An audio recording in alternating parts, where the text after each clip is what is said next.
Big breaking news చూస్తున్నారు.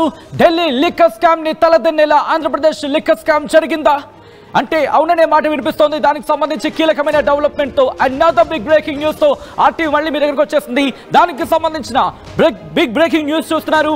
మరి ముఖ్యంగా ఆంధ్రప్రదేశ్ లిక్కర్ స్కామ్ ఢిల్లీని తలదన్నేలా ఉందా అంటే అవుననే చర్చ జరుగుతుంది. ఇప్పటికే ప్రత్యేక దీనికి సంబంధించి సిట్ ఇన్వెస్టిగేషన్ స్పీడప్ చేస్తుంది.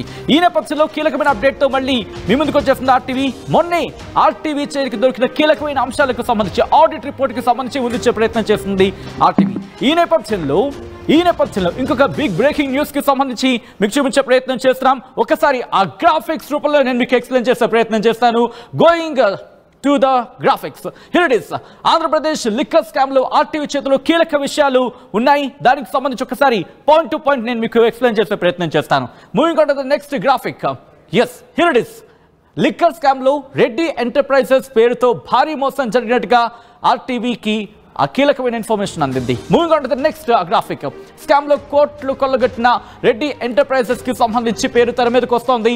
ఆ తర్వాత moving on to the next. దీని తర్వాత మద్యం షాపుల సిబ్బంది జీతాలు పిఎఫ్ పేరుతో భారీ దోపిడీకి పాల్పడినట్టుగా ఆర్టీవీ ఇన్వెస్టిగేషన్ లో బయటపడింది. ఆ తర్వాత నెక్స్ట్ గ్రాఫిక్ వెళ్ళే ప్రయత్నం చేద్దాం. మోడెం జయమ్మ పేరుతో రెడ్డి ఎంటర్ప్రైజెస్ కంపెనీని ఇక్కడ ఏర్పాటు చేసినట్టుగా తెలుస్తోంది. మోడెం జయమ్మ మండం జెడ్పీటీసీ, ఈమె మోడెం జయమ్మ మండం జెడ్పీటీసీ. ఆమె 2022-23 ఈ ఫైనాన్షియల్ ఇయర్కి సంబంధించి కంపెనీకి ఒకసారి ముందు గ్రాఫిక్ వెళ్ళే ప్రయత్నం చేద్దాం. ముందు గ్రాఫిక్ వెళ్దాం. 2022-23 కంపెనీకి సంబంధించి ఆ ఫైనాన్షియల్ ఇయర్కి సంబంధించి కంపెనీకి 3,228.41 కోట్ల రూపాయల టర్నోవర్ సాధించినట్టుగా తెలుస్తోంది. ఈ నేపథ్యంలో జేఎమ్మ పేరుతో 3 బ్యాంక్ అకౌంట్లు ఓపెన్ చేసినట్టుగా తెలుస్తోంది. ఎక్కడెక్కడ కోటక్ బ్యాంక్, ఐసిఐసిఐ అలాగే హెచ్డిఎఫ్సి బ్యాంకుల్లో అకౌంట్లు అవి పేరు మీద ఉన్నట్టుగా తెలుస్తోంది. ఆ తర్వాత ఇంకేం జరిగింది? మోడెం జయమ్మ అకౌంట్లోకి పెద్ద మొత్తంలో డబ్బులు జమ అయినట్టుగా ఆర్టీవీ ఇన్వెస్టిగేషన్ లో బయటకు వస్తోంది. ఇక జయమ్మ ఖాతాలో డబ్బులు జమ అవ్వడంపై సంచలనంగా మారింది. Moving on to the next graphic. రాష్ట్రంలో 3,250 మద్యం షాపులకు 1+3 చొప్పున సిబ్బందిని నియమించిన పరిస్థితి. ఇక్కడ సిబ్బంది జీతాలు ఈఎస్ఐ పేరుతో కోట్ల రూపాయలు చెల్లించినట్టుగా తెలుస్తోంది. కానీ 1+3 సిబ్బంది స్థానంలో 2 నియమించి డబ్బులు కొల్లగొట్టినట్టుగా కంపెనీ సంబంధించి డబ్బులు కొల్లగొట్టిందనేది ఇన్వెస్టిగేషన్ లో బయటపడుతోంది. స్కామ్ లో కీలకంగా వ్యవహరించిన మోడెం జయమ్మ కుమారుడు ఆంజనేయ వరప్రసాద్ కి సంబంధించిన బిగ్ డెవలప్మెంట్ కింద చెప్పుకోవాలి. నెక్స్ట్ వైసీపీకి చెందిన ఆంజనేయ వరప్రసాద్ వైసీపీకి చెందిన వ్యక్తిగా బయటపడుతోంది. వరప్రసాద్ ను తప్పించి థర్డ్ ఐ కంపెనీకి బాధ్యతలు అప్పగించినట్టుగా తెలుస్తోంది. ఆ తర్వాత ఏం జరిగింది? లిక్కర్ షాప్ల నిర్వహణలో భారీ స్కామ్ కు పాల్పడినట్టుగా తెలుస్తోంది థర్డ్ ఐ కంపెనీ. ఆ తర్వాత ఎంపీ మిథున్ రెడ్డి సన్నిహితుల పేరుతో థర్డ్ ఐ కంపెనీ రిజిస్ట్రేషన్ అయ్యిందనేది ఆర్టీవీ ఇన్వెస్టిగేషన్ లో బయటపడుతున్న మరొక అంశానికి సంబంధించి ఆ చర్చకు సంబంధించిన అంశం కూడా మాట్లాడుకోవచ్చు. ఇక్కడ స్కామ్ పై ఇప్పటికీ నోరు మెదపలేదు సేడి అధికారులు అనేది ఇక్కడ అందుతున్న సమాచారం. ఇక సిబ్బందిలో సూపర్వైజర్లకు నెల జీతం 17,000 రూపాయలు అయితే ఆ తర్వాత నెక్స్ట్ సప్లయర్ల జీతం నెలకు 15,000 రూపాయలు. ఇక్కడ ఇంట్రెస్టింగ్ మరో అంశం ఉంది. Yes, here it is. ప్రతి ఉద్యోగికి పిఎఫ్ పేరుతో 2,000 రూపాయల కట్టింగ్ అయినట్టుగా తెలుస్తోంది. సాధారణంగా ఒక ఎంప్లాయీకి సంబంధించి ఒక జీతం వచ్చిన తర్వాత దాంట్లో పిఎఫ్ అమౌంట్ అనేది కొంత కట్ చేయడం జరుగుతూ ఉంటుంది. ఇక్కడ ఇప్పటికీ ఉద్యోగులకు చెల్లించలేదు 2,000 రూపాయల పిఎఫ్ డబ్బులు. ఆ జమ అయ్యిందా? Biggest question mark. దీంతో పాటు ఆ 2,000 రూపాయల పిఎఫ్ డబ్బులు కూడా చెల్లించినట్టుగా తెలుస్తోంది. సో బ్యాక్ టు బ్యాక్ అనేక అంశాలు అనేవి దీంట్లో వెలుగులోకి వస్తున్న పరిస్థితి. ఈ నేపథ్యంలో ఆర్టీవీ ఇన్వెస్టిగేషన్ లో ఇంకా ఎటువంటి కీలకమైన అంశాలు వెలుగులోకి వచ్చాయి? ఈ అంశానికి సంబంధించి ముఖ్యమంత్రి దృష్టికి వెళ్ళిన అంశాల్లో ఏవే ఉన్నాయి? ప్రస్తుతం ఆంధ్రప్రదేశ్ లిక్కర్ స్కామ్ లో ఎటువంటి సరికొత్త సంచలనాలు నమోదవుతున్నాయి తెలుసుకునే ప్రయత్నం చేద్దాం. మా ప్రతినిధి కృష్ణమోహన్ అప్డేట్స్ అందించేందుకు సిద్ధంగా ఉన్నారు. లైవ్ లో కృష్ణమోహన్ దగ్గరికి వెళ్ళే ప్రయత్నం చేస్తున్నారు. కృష్ణమోహన్, ఆర్టీవీ చేతిలో కీలకమైన విషయాలు ఉన్న పరిస్థితి మన ఇన్వెస్టిగేషన్ కి సంబంధించి. ఈ నేపథ్యంలో ఎటువంటి అంశాలు ఇంకా వెలుగులోకి వస్తున్న పరిస్థితి ఉంది? ముఖ్యమంత్రి దృష్టికి ఏ అంశాలు వెళ్ళిన సిచ్యువేషన్ ఒకసారి కృష్ణమోహన్ దగ్గరికి వెళ్ళే ప్రయత్నం చేద్దాం. కృష్ణమోహన్, ఎటువంటి అంశాలు వెలుగులోకి వచ్చాయి? సత్యన్న, ఓవరాల్గా చూసుకుంటే వరుసగా గడిచిన 15 రోజులుగా ఆర్టీవీ ఆంధ్రప్రదేశ్లో జరిగిన ఎక్స్క్లూజివ్ స్కామ్ ఏదైతే మద్యం స్కామ్ ఉందో ఇది ఢిల్లీని తలదన్నే స్కామ్ లాగా. ఢిల్లీలో 2,000 కోట్ల రూపాయల స్కామ్ జరిగితే ఆంధ్రప్రదేశ్లో దాదాపుగా 20,000 కోట్ల రూపాయల స్కామ్ జరిగిందనేది ఒక అంచనా. దానికి సంబంధించి ఆడిట్ రిపోర్ట్తో సహా పూర్తి వ్యవహారాలని ఆర్టీవీ ఎక్స్క్లూజివ్గా ఇచ్చే ప్రయత్నం అయితే చేసింది. అయితే దీంట్లో కొంతమంది అధికారుల రోల్ ఏ విధంగా ఉంది అనేది ఒక్కొక్క 1 by 1 స్టోరీలు ఆర్టీవీ అందిస్తూ ఉంది. అయితే ఇప్పుడు తాజాగా కేవలం కొంతమంది అధికారులే కాదు, అధికారులు అడ్డం పెట్టుకొని కొంతమంది చిన్న వ్యక్తులకి తెలియని వ్యక్తుల్ని రంగంలోకి దించి వాళ్ళ ద్వారా కోట్ల రూపాయల నగదును కాజేశారు అనేది చాలా స్పష్టంగా మనకి ఈ స్కామ్లో అర్థమవుతుంది. మనంగా నేను చూసుకుంటే ఇప్పుడు మీరు చూపిస్తున్న ఫోటోలో ఉన్న వయసులో ఉన్న పెద్ద ఆమె మోడెం జయమ్మ. ఆమె జెడ్పీటీసీ, వైసీపీ జెడ్పీటీసీగా గత ప్రభుత్వ టైంలో అక్కడ గెలుపొందించారు. ఆమె రాయచోటి నగర మీరు చూస్తున్నారు. ఆ రాయచోటికి సంబంధించిన నియోజకవర్గంలో చినమాండ్యం అనే ఒక చిన్న గ్రామానికి సంబంధించి ఒక సాధారణ ఇంటి గృహిణి. ఆమె బీసీ సామాజిక వర్గానికి సంబంధించిన ఒక జెడ్పీటీసీ. గతంలో వైసీపీ తరఫున పోటీ చేసి అక్కడ గెలుపొందారు. అయితే ఆమె పేరు మీద రెడ్డి ఎంటర్ప్రైజెస్ అనే ఒక సంస్థను స్థాపించాడు ఆయన కుమారుడు ఆంజనేయ వరప్రసాద్. సో ఆంజనేయ వరప్రసాద్ కూడా గతంలో వైసీపీలోనే ఉన్నాడు. మొత్తం వ్యవహారాన్ని అంతా కూడా తల్లి పేరుకు అటు ఉన్నా కూడా వ్యవహారాన్ని అంతా కూడా నడిపేది ఈ వరప్రసాద్ మాత్రమే. అయితే ఈ ఓవరాల్ సబ్జెక్ట్లో దీన్ని అసలుకి ఎక్కడో ఉన్నావు ఈ రెడ్డి ఎంటర్ప్రైజెస్ అనే ఒక కంపెనీని సృష్టించి ఆ కంపెనీని ఈ మద్యంలోకి ఎలా చొచ్చించారు అనే దాని మీదనే పెద్ద స్కామ్ అంతా జరుగుతుంది. మనగానే నిజంగానే చూసుకుంటే మీకు చూపించిన ఆడిటింగ్ రిపోర్ట్లో కూడా అక్కడ ప్రొపరేటర్ రెడ్డి ఎంటర్ప్రైజెస్ కింద ఓవరాల్గా ఆమె పేరు మీద దాదాపుగా కొడాక్, తర్వాత హెచ్డిఎఫ్సి, తర్వాత ఐసిఐసిఐ బ్యాంకుల రూపంలో దాదాపుగా 3,228,000 కోట్ల రూపాయలు, అలాగే 3,288,000 కోట్ల 48 లక్షలు ఒక్క 2023 సంవత్సరానికే అక్కడ టర్న్ ఓవర్ అయింది.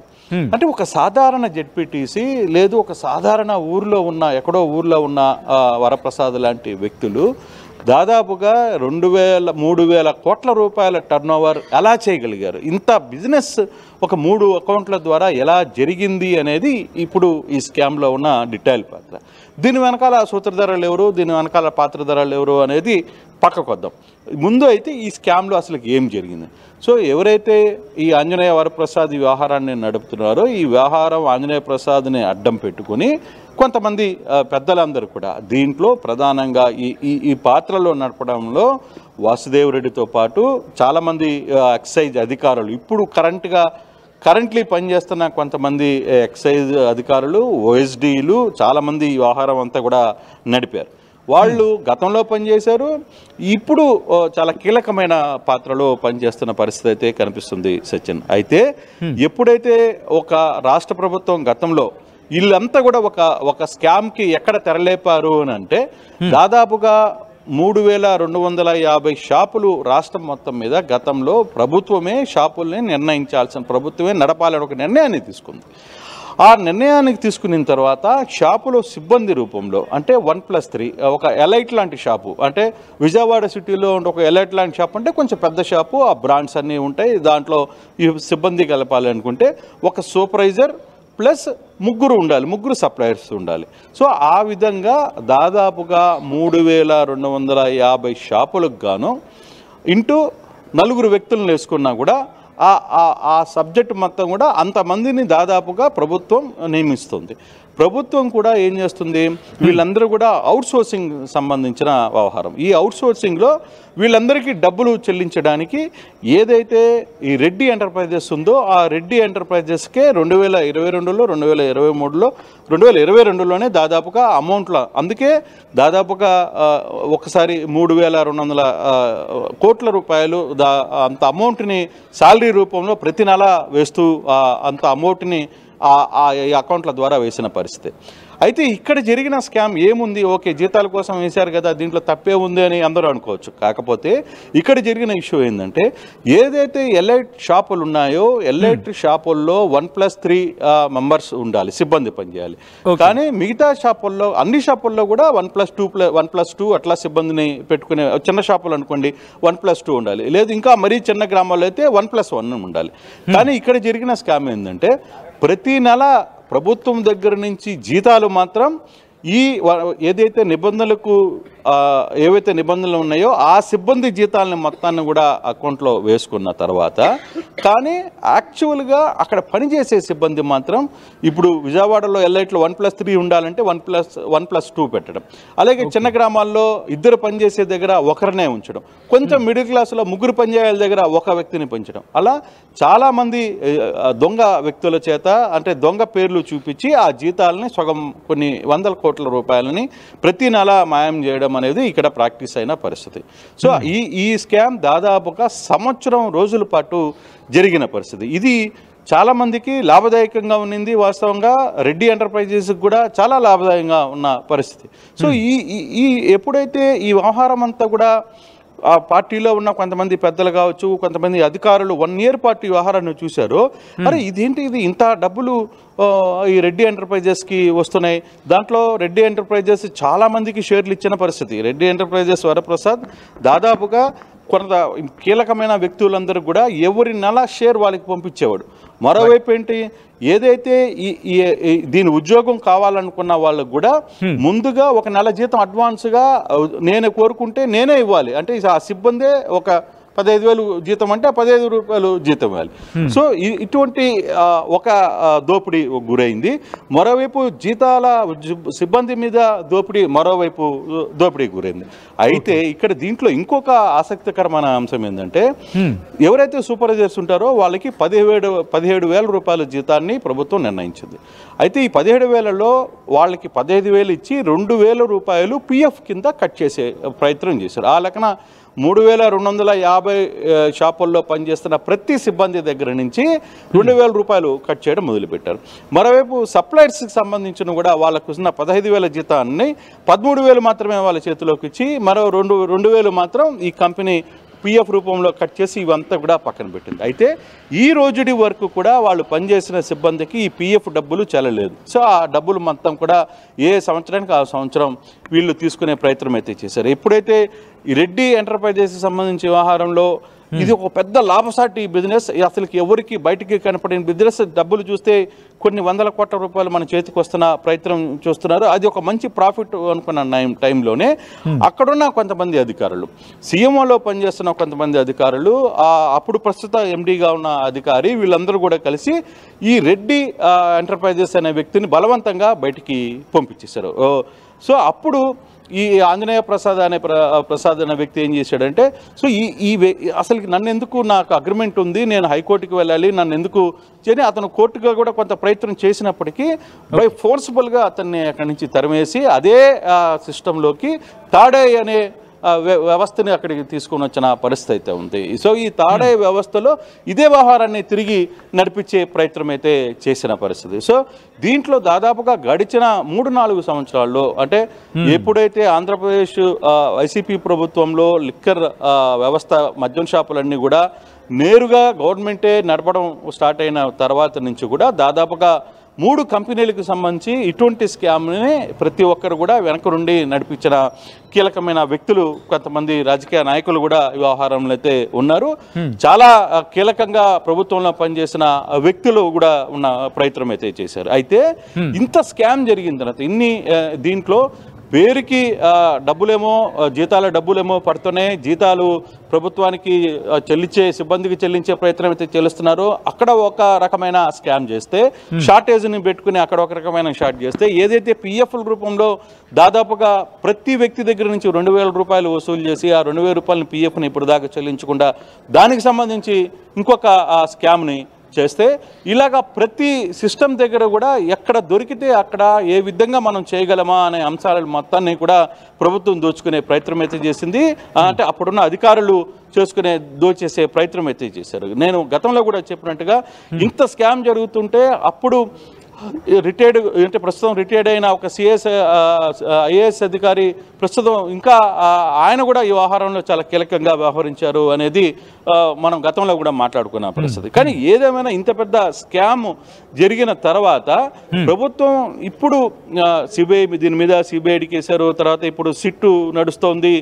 ఇంత వ్యవహారం జరుగుతున్నప్పుడు కూడా అధికారులు ఎందుకు ఈ వ్యవహారాన్ని మొత్తాన్ని మీద కూడా కొంత సీరియస్ ఫోకస్ చేయట్లేదు అనేది చాలామంది బాధితుల ఆవేదన కావచ్చు, వాళ్ళ ఆందోళన కూడా. ప్రభుత్వంలో ఎక్సైజ్ శాఖలో పనిచేస్తున్న కొంతమంది అధికారులు సైతం ఆర్టీవీకి ఫోన్ చేసి, సార్ ఇంత పెద్ద స్కామ్ జరిగింది, ఇంత జరుగుతుంది, ఇది జరిగింది, ప్రభుత్వం అసలు ఏమీ పట్టించుకోవట్లేదు, సిట్ విచారణ చూస్తే నిజంగా నవ్వు వస్తుంది. ఈరోజు కొంతమంది అధికారులను కావచ్చు, కొంతమంది ఓఎస్డీలను కావచ్చు పిలిచిన తర్వాత ఏదో గాలికి పిలిచి నీ ఫోన్ నెంబర్ లేకపోతే నీ సిమ్ కార్డు అని చెప్పి చెప్తున్నారు. ఇంత క్లియర్ ఎవిడెన్స్ సిటీ దగ్గర ఉన్నప్పటికీ కూడా ఎక్కడో ఏదో లోపం జరుగుతుంది, ఎక్కడో ఈ వ్యవహారం రంగంలోకి దిగే అవకాశం కనిపిస్తోందా? సిట్యుయేషన్ లో కాస్త జాప్యం జరుగుతోందా, లేక ప్రభుత్వం అసహనం కావచ్చు, ఇటువంటి సిచ్యువేషన్ ఏమైనా కనిపిస్తోందా? ప్రభుత్వం అయితే సిట్ వ్యవహారంలో సిపి రాజశేఖర్ బాబు ఆయనే విజయవాడ సిపిగా ఉన్నారు. ఆయన మంచి ఆఫీసర్, ఆయనకి నిజాయితీ గల ఆఫీసర్గా పేరుంది. అలాగే తిరుపతి ఉన్న సుబ్బరాయుడు వ్యవహారంలో కూడా చాలా నిజాయితీ గల ఆఫీసర్, చాలా టఫ్ గాయస్ ఇద్దరు కూడా. కానీ కింద స్థాయి సిబ్బంది ఎవరైతే అక్కడ విచారణ జరపాల్సింది ఎవరు, అసలుకి ఈ లైన్ అంతా లాగాల్సిన సిఐలు కావచ్చు, ఎస్ఐలు కావచ్చు, అక్కడ ఉన్న ఆ సిట్లో ఉన్న కొంతమంది సిబ్బంది ప్రాపర్గా దీన్ని రన్ చేయట్లేదు అనేది మద్యం శాఖలో ఒక పెద్ద కలకలం లేపుతుంది. అరే మనం ఇంత ఎవిడెన్స్ అక్కడున్న వ్యక్తులు తీసి అందజేస్తున్నా కూడా ఎందుకు వీళ్ళు ఆ దిశగా పోకుండా ఏదో చెయ్యాలి కదా, తూతు మంత్రంగా ఎందుకు చేస్తున్నారు? అయితే ఇదే వ్యవహారం మీద నిన్న మొన్న సంబంధిత సిట్ ఇన్ఛార్జిగా ఉన్న రాజశేఖర్ బాబు చాలా క్లియర్గా అధికారులందరూ కూడా చాలా స్ట్రిక్ట్గా వార్నింగ్ ఇచ్చినట్టు కూడా సమాచారం ఉంది. అయితే ఇన్ని వేల కోట్లు, దాదాపుగా 16 నుంచి 20 వేల కోట్ల రూపాయలు స్కామ్ జరిగిందని ప్రభుత్వం ఆన్ రికార్డుగా పార్లమెంటు సాక్షిగా రాజ్యసభ సభ్యుడు సానా సతీష్ లాంటి వ్యక్తులు మాట్లాడిన పరిస్థితి. ఇంకో ఆసక్తికర విషయం ఏంటంటే ఇప్పుడు వరకు కూడా ఈ రెడ్డి ఎంటర్ప్రైజెస్కి సంబంధించిన ఫైలు మొత్తం కూడా ఎక్సైజ్ శాఖలో మాయమైపోయింది, అసలు కనపట్లేదు. అసలు ఆ ఫైలు ఏం నడిపారు, ఎక్కడి నుంచి ఎంతెంత డబ్బులు వేశారు అనేది కూడా తాజాగా మనకు అందుతున్న సమాచారం. ఇప్పుడు మనం లైవ్లో ఉంటేనే ఒక మెసేజ్ వచ్చింది, ఈ ఫైల్ కూడా కనపట్లేదు అని. సో అంటే అంత సీరియస్గా వీళ్ళు స్కామ్ చేస్తే దాన్ని పట్టించుకున్న ప్రయత్నం లేదు. అంటే ఫస్ట్ రెడ్డి ఎంటర్ప్రైజెస్ ఉన్న వ్యక్తిని పిలిపించారు, అక్కడ మంచి ప్రాఫిట్ వచ్చింది, ఆ ప్రాఫిట్ని చూసి అతన్ని బయటికి తరిమేసే ప్రయత్నం చేశారు. ఒక దశలో అతను నేను ఆత్మహత్య చేసుకుంటానని కూడా సంబంధిత అధికారులకి వాళ్ళందరికీ కూడా లెటర్ పెట్టాడు. ఆయన నాకు దిక్కు లేదు, నన్ను ముంచేశారు, నేను చాలామందికి డబ్బులు ఇచ్చాను, చాలామంది సీనియర్ ఎంపీలకి, చాలామంది నేతలకి, సంబంధిత అధికారులందరికీ కూడా డబ్బులు ఇచ్చాను అని.